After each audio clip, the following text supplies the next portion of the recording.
प्रिय छात्रों, आइए हम लोग कुछ और मुहावरे देखते हैं। यहाँ पहले मुहावरे में आप देख रहे हैं कि लिखा हुआ है गज भर की छाती होना। छाती मतलब सीना, गज भर मतलब 3 फीट, 3 फीट चौड़ी छाती होना। तो ऐसा होता नहीं है, लेकिन जब हमें खुशी का अनुभव होता है, गर्व का अनुभव होता है, तो उस संदर्भ में हम लोग इस मुहावरे का प्रयोग करते हैं। तो जब मैं वाक्य बना दूंगा तो आपके लिए और स्पष्ट हो जाएगा और क्लियर हो जाएगा। पुत्र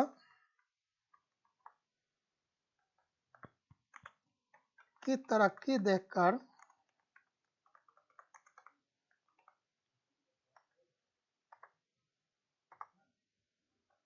पिता की छाती गज भर की हो गई। पुत्र की तरक्की देखकर पिता की छाती गज भर की हो गई। अब इससे यह क्लियर हो गया कि गज भर की छाती का मतलब क्या होता है। तो आइए हम लोग इसको अंडरलाइन कर लें। अंडरलाइन करना भूल गए, इसको अंडरलाइन कर लिए तो आपको यह क्लियर हो गया होगा कि गज भर की छाती का मतलब क्या होता है। बहुत ही प्राउड महसूस करना। अब है गुलर का फूल। इससे पहले आया था गुलर का पेट फूलना। अब यहाँ गुलर का फूल, एक फल होता है गुलर। आप देखेंगे तो उस गुलर के पेड़ में सिर्फ फल लगता है और फूल उसका कभी किसी ने नहीं देखा। ऐसा माना जाता है कि यदि उसका एक फूल दिखाई दे या किसी को मिल जाए तो उसके लिए बहुत ही शुभ होता है। लेकिन गुलर को आज तक किसी ने फूलते हुए देखा ही नहीं है, लेकिन फल उसमें बहुतेरे लगते हैं। आप देखेंगे तो फल जरूरत से ज़्यादा आपको दिखाई देंगे। जिस तरह से नाशपाती के पेड़ में आप देखते हैं फल लगे हुए, उसी तरह से गुलर के पेड़ में भी आपको फल दिखाई देंगे, लेकिन फूल कभी नहीं दिखाई देगा। इसी तरह का अर्थ वाला एक और मुहावरा हम लोगों ने देखा था, ईद का चांद होना। तो ईद का चांद होने का मतलब था दिखाई देना, लेकिन बहुत दिनों बाद दिखाई देना। लेकिन गुलर के फूल का मतलब होता है बिल्कुल ही दिखाई न देना। तो हम वाक्य बनाएंगे कि अब तो मोहन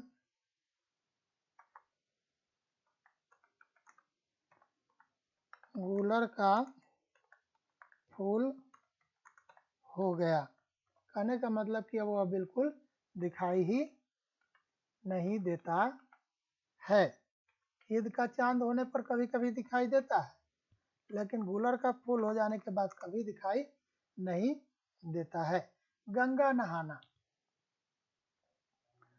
इसका प्रयोग करते हैं कि कोई ऐसा काम जो हम जिंदगी में एक ही बार करते हैं और उसके बाद वह काम फिर करने की ज़रूरत नहीं पड़ती है। वह काम आराम से जब एक बार हो गया तो वह लाइफ में अब फिर करने की ज़रूरत नहीं है। तो प्रायः हम लोग इसका प्रयोग करते हैं जब पिता अपनी पुत्री की शादी कर लेता है तो वह अपने जीवन का एक बहुत ही महत्वपूर्ण काम कर लेता है और वह काम फिर उसे दोबारा करना नहीं पड़ता है। एक बार बिटिया के हाथ पीले कर दिए तो वह अपने आप को कृत्य समझता है, वह अपने आप को धन समझता है। तो चलिए हम लिखते हैं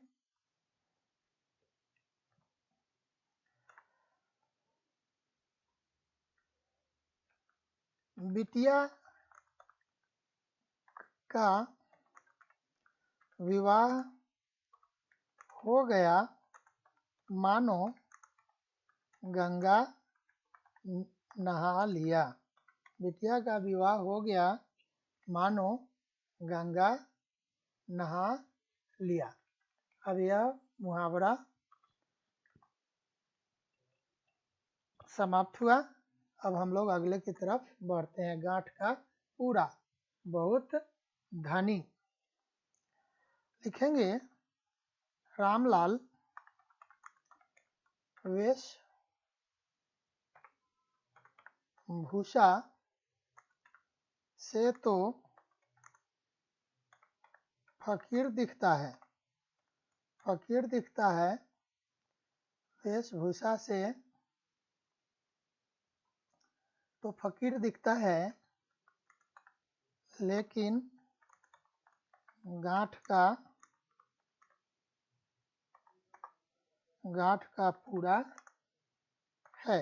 इस तरह से हमारा यह वाक्य कंप्लीट हुआ और यह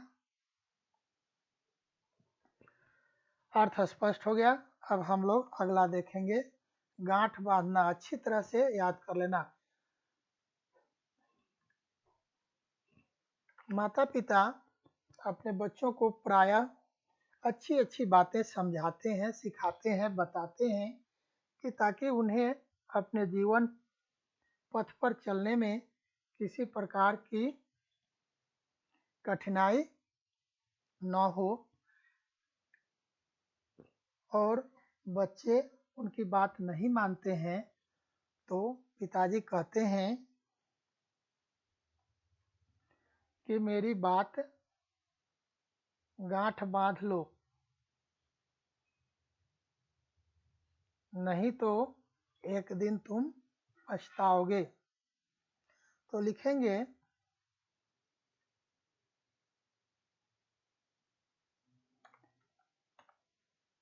पिताजी ने मुझसे कहा। क्या कहा?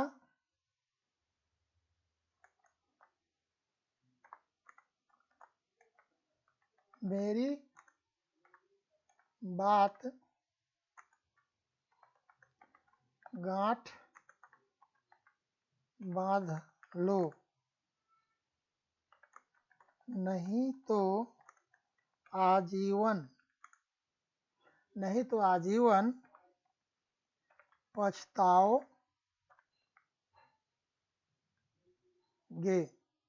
इस तरह से यह वाक्य बन गया और अर्थ भी स्पष्ट हो गया। अब इसको अंडरलाइन करते हैं। पिताजी ने मुझसे कहा मेरी बात गांठ बांध लो, नहीं तो आजीवन पछताओगे। गाल फुलाना, रूठना। नेहा छोटी छोटी बातों को लेकर गाल फुला लेती है, गाल फुला लेती है। छोटी छोटी बातों को लेकर गाल फुला लेती है, ये मुहावरा हो गया। अब आगे हम लोग चलते हैं। आगे है गेहूं के साथ घून पीसना। इसका प्रयोग किया जाता है उस संदर्भ में जब हम बुरी संगति में पड़ जाते हैं और बुरी संगति में पड़ने के कारण निर्दोष होते हुए भी हमें दंड का भागी होना पड़ता है, दंड में हमें हिस्सा लेना पड़ता है। तो वैसी परिस्थिति में कहा जाता है गेहूं के साथ घून पीसना। तो हम वाक्य बनाएंगे, बुरे लोगों की संगति छोड़ दो, नहीं तो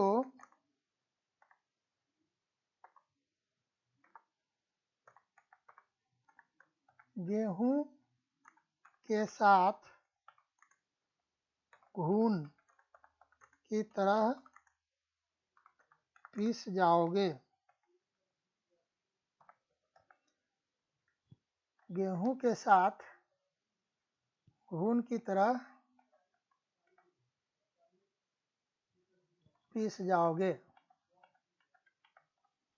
ये हमारा हो गया। हम आगे अब देखेंगे, घरों पानी पड़ना, लज्जित होना, शर्मिंदा होना। चोरी पकड़ी जाने पर नेहा पर घरों पानी पड़ गया। इस तरह से यह हो गया। अंडरलाइन करें और अगले मुहावरे की तरफ हम लोग बढ़ जाएं। अगला है हमारा घाट घाट का पानी पीना। इसका मतलब होता है बहुत जगहों पर घूम फिर कर बहुत तरह की बातों का अनुभव प्राप्त करना। कुछ लोग होते हैं कि देश के हर कोने में घूम जाते हैं और वहाँ के खान पान, वेशभूषा, संस्कृति, कल्चर सबके बारे में जानकारी प्राप्त कर लेते हैं। तो ऐसे लोगों को कहते हैं घाट घाट का पानी पीना। उसके बाद एक और मुहावरा आता है जिसका मतलब होता है उतार चढ़ाव देखना। उतार चढ़ाव देखना। बाल को धूप में सफ़ेद न करना। कुछ लोग कहते हैं कि मेरे बाल ऐसे ही धूप में सफ़ेद नहीं हुए हैं। तो उस मुहावरा का अर्थ भी होता है बहुत अनुभवी होना। तो लिखेंगे, मेरे दादाजी को कम मत समझना। मेरे दादाजी को कम मत समझना। उन्होंने घाट घाट का पानी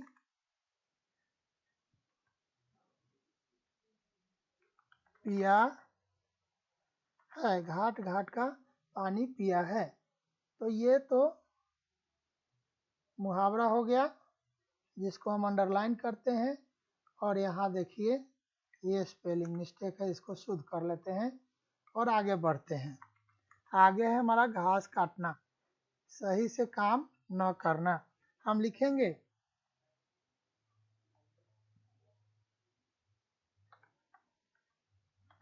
पेंटिंग ठीक से करो। पेंटिंग ठीक से करो।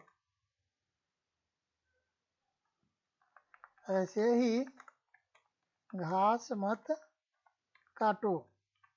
कहने का मतलब यह हुआ कि जब हम किसी काम को ठीक से नहीं करते हैं तो उसको बोलते हैं घास काटना। अगला वाक्य है घुटने टेक देना। घुटने टेक देने का मतलब होता है हार मान लेना, सरेंडर कर देना, आत्मसमर्पण कर देना। तो हम लिखेंगे, पाकिस्तानी सैनिकों ने हमारी भारतीय सेना के सामने घुटने टेक दिए। इस तरह से हमारा यह वाक्य पूरा होता है। आइए अगले मुहावरे की तरफ चलते हैं। घात लगाना। घात लगाने का मतलब यह होता है कि आप से किसी की दुश्मनी है और वह व्यक्ति हमेशा मौका की तलाश करता रहता है कि कब उसे मौका मिल जाए, अवसर मिल जाए कि वह आपसे बदला ले ले। तो हमेशा वह इस ताक में रहता है, तो उसी को बोलते हैं घात लगाना। तो हम वाक्य बनाएंगे एक और संदर्भ में हम लोग इसका प्रयोग करते हैं। जब किसी को लूटना होता है तो लुटेरा पहले से उस व्यक्ति के आवागमन पर अपनी नज़र लगाए रखता है और वह देखता है कि वह व्यक्ति किस समय निकलता है, किस रास्ते निकलता है, कहाँ जा रहा है, किस समय जा रहा है। इन सारी बातों का ख्याल रखता है और सुनसान निर्जन स्थान देख करके वह आपको लूट लेता है या आपसे जिस प्रकार का बदला लेना है वह बदला ले लेता है। तो इसको भी बोलते हैं घात लगाना। तो लिखेंगे सड़क किनारे घात लगाकर बैठे लुटेरों ने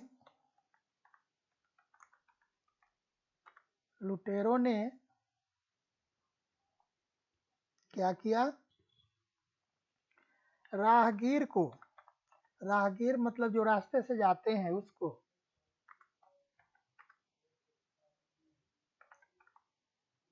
लूट लिया।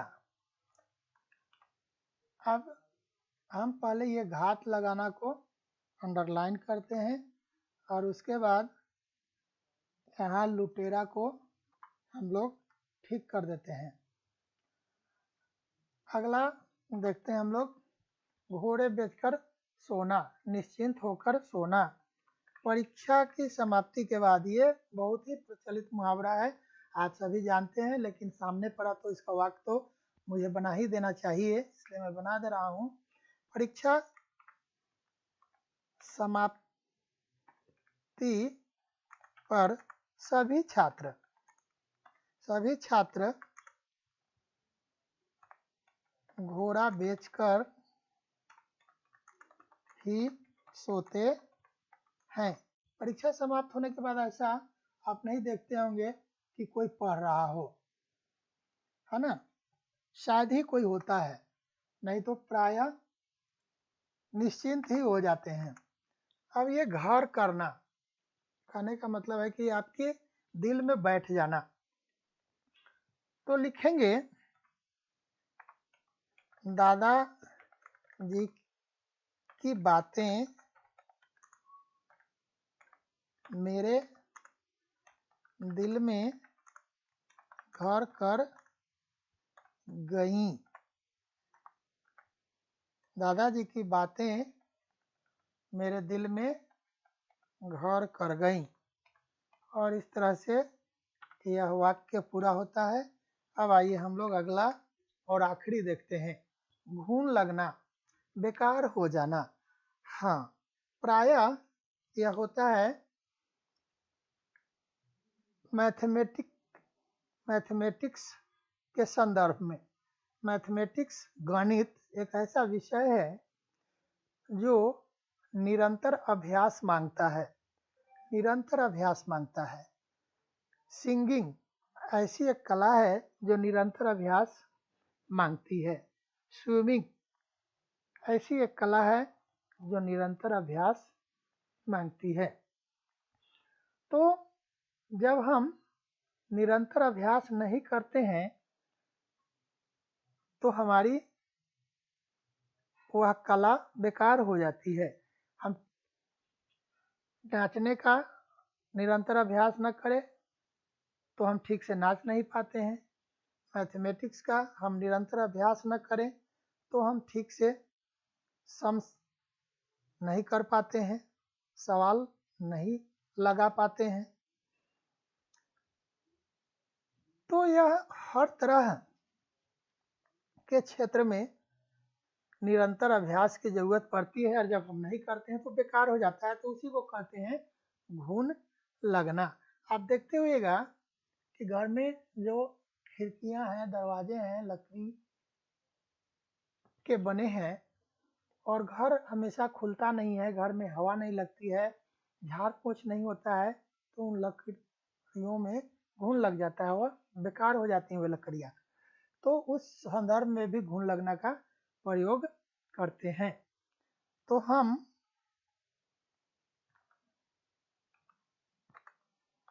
यदि निरंतर